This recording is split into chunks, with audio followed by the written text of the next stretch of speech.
अगर आप भी चाहते हैं यमुना म्यूजिक के ऑडियो वीडियो सबसे पहले आप तक पहुंचे, तो हमारे चैनल को सब्सक्राइब करें और साथ ही साथ बेल आइकन को दबाना ना भूलें, ताकि सभी वीडियो आप तक पहुंचे। धन्यवाद।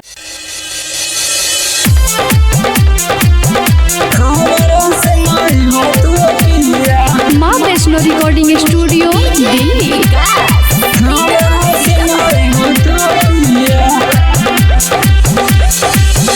खूटी में फंस के फट जाए सूती के सरिया जी, खूटी में फंस के फट जाए सूती के सरिया जी। हमारा से नहीं हो तो पिया गेहूं के कटनिया जी, हमारा से नहीं हो तो पिया गेहूं के कटनिया जी।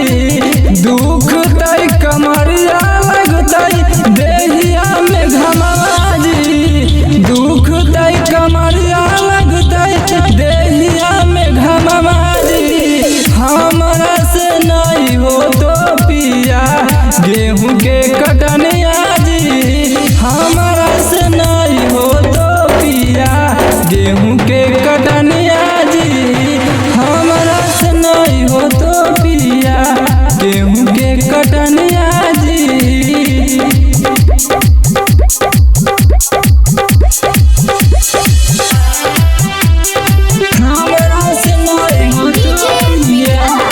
माँ वैष्णो रिकॉर्डिंग स्टूडियो दिल्ली।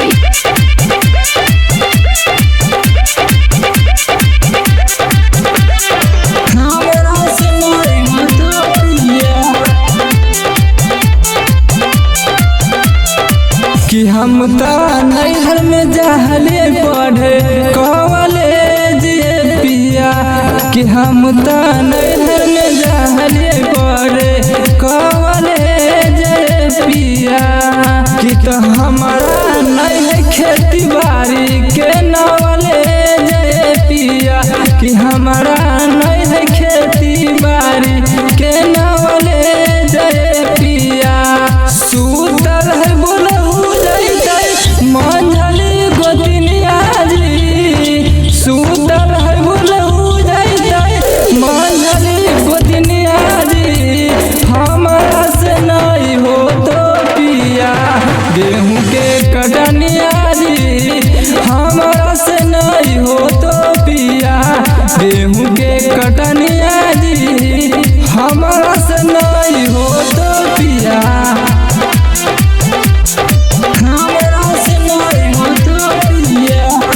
माँ वैष्णो रिकॉर्डिंग स्टूडियो दिल्ली।